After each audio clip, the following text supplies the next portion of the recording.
Hello student, आज हम प्रबंध का महत्व, लाभ और उसकी आवश्यकताओं के बारे में जानेंगे। इससे पहले की क्लास में हमने देखा था प्रबंध के क्या क्या वो होते हैं, ऑब्जेक्टिव्स होते हैं। तो आज हम देखेंगे इम्पोर्टेंस, नीड्स एंड एडवांटेज। तो आइए हम देखते हैं। तो इसकी एडवांटेज जानने से पहले हम इसकी थोड़ी सी थ्योरी पढ़ लेते हैं। इसमें बोला गया है कि वर्तमान युग में जबकि उत्पादन बहुत बड़े पैमाने पर किया जा रहा है तो व्यवसाय में जटिलताएं और प्रतिस्पर्धाएं काफ़ी बढ़ गई। सही है, क्योंकि आज का समय ऐसा है कि हम जो भी चीज़ का प्रोडक्ट बना रहे हैं वो बहुत बड़े पैमाने पर बनाना पड़ रहा है, क्योंकि आजकल लोगों की आवश्यकताएं बहुत ज़्यादा बढ़ गई हैं, जिससे व्यवसाय में जटिलताएं मतलब कि वो माल को बनाएं या नहीं बनाएं, वो माल बिकेगा या नहीं मिलेगा, इस प्रकार की जटिलताएं आ गई हैं। प्रतिस्पर्धा मतलब एक दूसरे उपकरण की होड़ करना, बराबरी करना, ऐसी स्थिति आज काफ़ी ज़्यादा बढ़ गई है ना। उसके बाद है प्रबंध जो होता है, प्रबंध व्यवसाय का जीवन दायनी तत्व बन गया है। सही है, आज के लिए प्रबंध जो है वो हर व्यवसाय के लिए एक जीवन देने वाला क्या बन गया है, तत्व बन गया है, क्योंकि बिना प्रबंध के कोई भी काम नहीं किया जा सकता है। और मैनेजमेंट के एक बहुत बड़े राइटर हैं पीटर एफ ड्रैकर ने, उन्होंने कहा है कि प्रबंध प्रत्येक व्यवसाय का गतिशील और जीवनदायिनी क्या है, तत्व है। ये तो सबको पता है कि जब हमारे व्यवसाय में प्रबंध अच्छा होगा तब हम उसे गतिशील और अधिक समय तक बनाए रख सकते हैं। उसके नेतृत्व के अभाव में उत्पादन के साधन केवल साधन मात्र ही हैं। ऐसा कि हम पिछली क्लास में, मैंने आपको फर्स्ट वीडियो में ही बताया था, पीटर एफ ड्रैकर ने कहा था कि यदि हमारे व्यवसाय में प्रबंध ना हो तो जो भी हमारा उत्पादन होगा व्यवसाय में वो केवल एक साधन मात्र होंगे, हम उनका यूज़ नहीं कर पाएंगे। उसके बाद है प्रोफेसर एडविन रॉबिन्स ने तो कहा है कि जो प्रबंध है वो व्यवसाय की सफलता के लिए नियमित उत्पादन आवश्यक है, जो प्रबंध द्वारा ही प्रदान किया जाता है।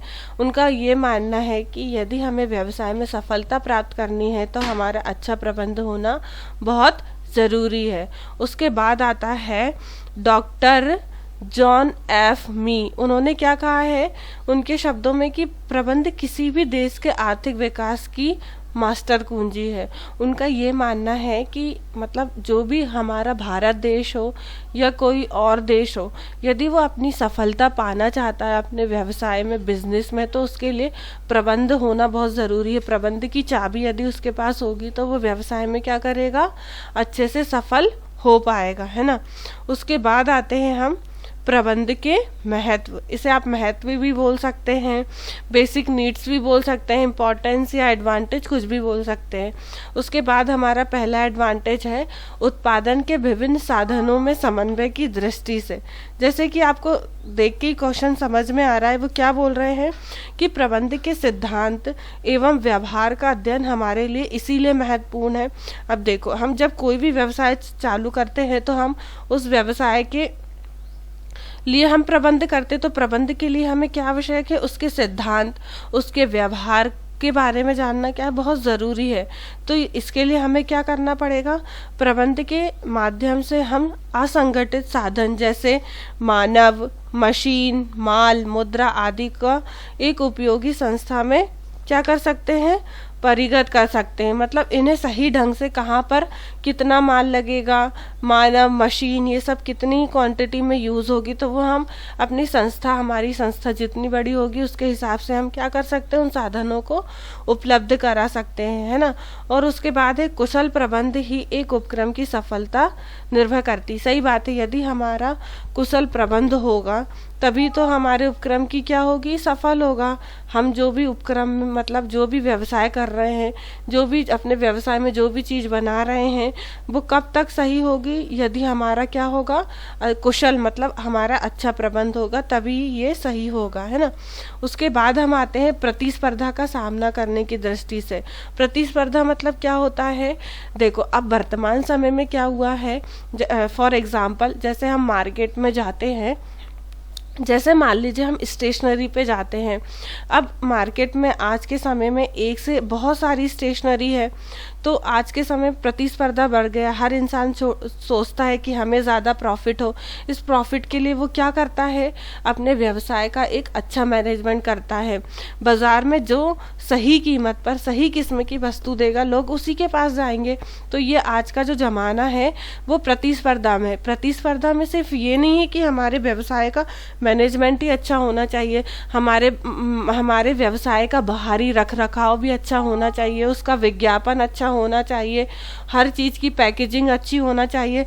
क्योंकि आजकल लोग उन्हीं सब चीज़ों से आकर्षित होकर एक दुकान में सामान खरीदने या स्टेशनरी में बुक्स वगैरह लेने जाते हैं। तो इसीलिए प्रतिस्पर्धा का सामना करना हमें पड़ता है, और प्रतिस्पर्धा का सामना करने से हमें बचने के लिए हमें एक अच्छा मैनेजमेंट होना हमारे व्यवसाय का बहुत ज़रूरी होता है। उसके बाद है उत्पादन के साधनों का प्रभावपूर्ण उपयोग करने की दृष्टि से। अब क्या बोल रहा है वो यहाँ पर कि हमारे पास उत्पादन के जो भी साधन हैं, मतलब जैसे हम कोई भी व्यवसाय करते हैं, जैसे मान लीजिए हमने चूड़ी का व्यवसाय किया, तो चूड़ी का व्यवसाय करते हैं तो हमें पता होना चाहिए कि चूड़ी बनाने में जो भी कांच, कलर, स्टोन, जो सारी चीज़ें लगती हैं, उन्हें हम और कैसे प्रभावपूर्ण तरीके से उनका उपयोग कर सकते हैं, उन्हें कहाँ कहाँ पर अच्छे से यूज़ कर सकते हैं।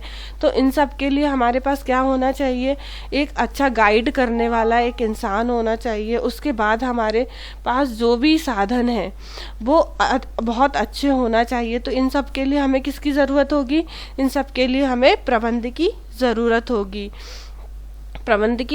होगी, और इसके लिए एक प्रबंध करने वाला जो व्यक्ति होता है, जिसे हम प्रबंधकीय कहते हैं, वो इस चीज़ में निपुण होना चाहिए, उसमें पूरी दक्षता होनी चाहिए कि वो इस काम को कर सके। उसके बाद हम देखेंगे व्यवसाय के विकास तथा विस्तार करने के लिए। तो व्यवसाय का विस्तार करने के लिए और उसके विकास के लिए किसका होना ज़रूरी है, यदि हम व्यवसाय को और अधिक बढ़ाना चाहते हैं तो उसके विकास के लिए, मतलब वो दिन पे दिन और आगे बढ़े। विस्तार मतलब एक व्यापार हमने खोला है किसी चीज़ का, तो हम उसमें इतनी मेहनत करें कि वो 1 से 4 दुकान हो जाए, हमें और प्रॉफिट हो। तो इसके लिए हमें किसकी ज़रूरत होगी, इसके लिए हमें प्रबंध की ज़रूरत होगी।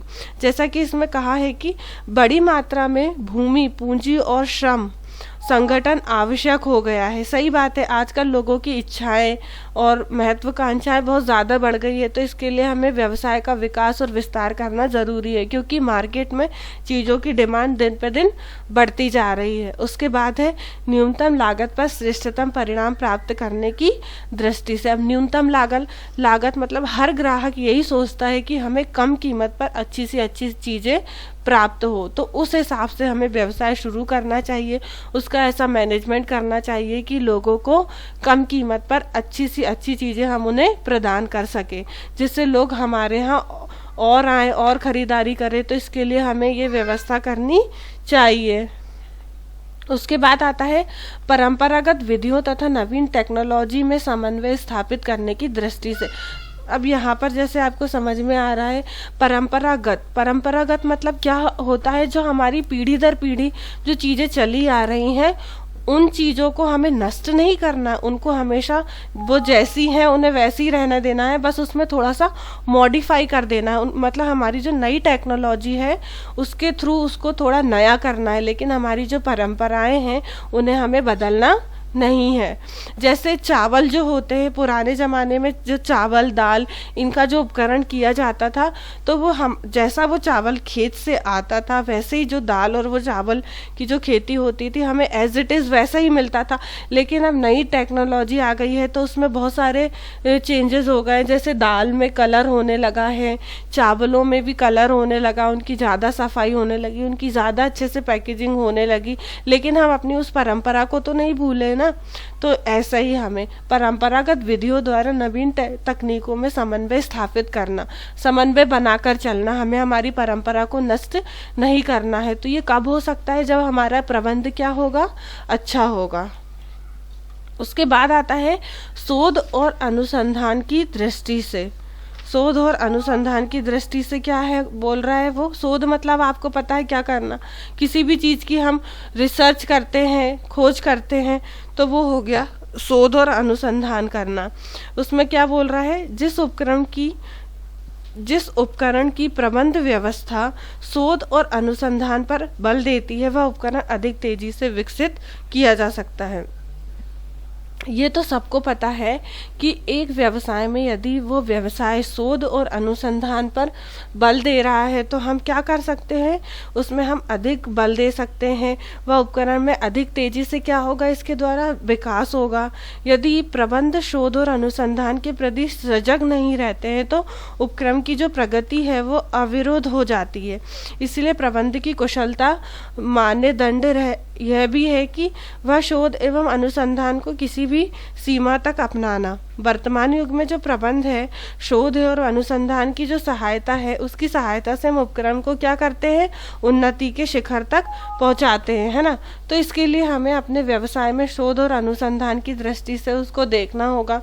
ये कब होगा, जब हमारा प्रबंध अच्छा होगा। फिर बड़ी बड़ी कंपनियों तथा निगमों के कुशल संचालन की दृष्टि से तो वर्तमान जो उदारीकरण का युग है, इसमें बड़े पैमाने पर उत्पादन के लिए हमें बहुराष्ट्रीय कंपनियों, निगमों तथा विशाल संस्थाओं की स्थापना अधिक हो रही है। सही है, क्योंकि आजकल बड़े बड़े निगमों का संचालन हो रहा है, हमारी ज़रूरतें बहुत ज़्यादा बढ़ गई है।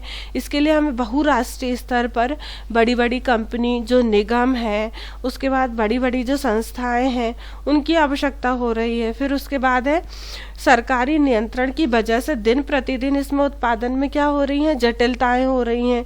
मतलब वो काम जो है वो दबसा जा रहा है, क्योंकि हमारे पास सरकार का क्या है, सरकार का एक गाइडलाइन है जिसे हमें फॉलो करना पड़ता है। हम ऐसा तो है नहीं कि हम देश विदेश में जाके अपना बिजनेस बिना कुछ डॉक्यूमेंट जमा किए हम खोल सकते हैं, नहीं खोल सकते ना। तो ये जो चीज़ें हैं, हमें हमारी नई जनरेशन को कौन सी चीज़ें रोक रही हैं, वो है सरकार की गाइडलाइन हमें रोकती है ना।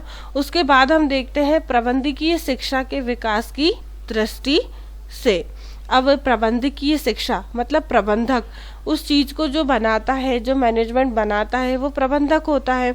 तो इसमें क्या बोल रहा है वो, कि प्रबंधकीय शिक्षा का महत्व दिनों दिन बढ़ता जा रहा है। प्रबंधकीय शिक्षा कार्य संचालकों के दृष्टिकोण को व्यापक बनाते हैं।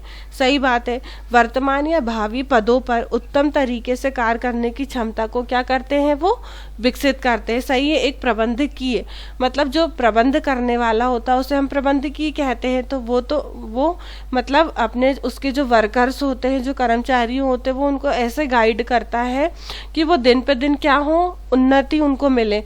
जैसे प्रमोशन होता है ना, आज छोटे पद से हम बड़े पद पे जाते हैं, वो कैसे जाते हैं, क्योंकि हम उस काम को क्या करते हैं, सीखते हैं। और सीखने के लिए हमें कौन फोर्स करता है, हमारे यहाँ का जो मैनेजर होता है, जो हमारे यहाँ का व्यवसाय का जो हेड होता है, वो करता है। उसकी वजह से हम क्या करते हैं, उन्नति को प्राप्त करते हैं।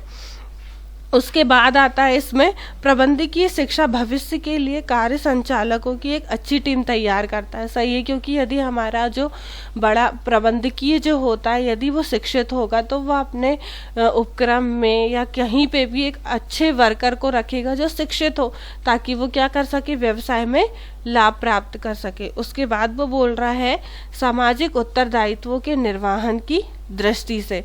सही बात है, यदि हम व्यवसाय करते हैं तो सिर्फ हम अपने बारे में और ग्राहक के बारे में नहीं सोचते, हमें समाज में क्या रीति रिवाज हैं, समाज के बारे में सोचकर ही हमें व्यवसाय करना पड़ता है। तो कुशल प्रबंध की सहायता से व्यवसाय में सामाजिक दायित्वों का लक्ष्य पूरा किया जाता है।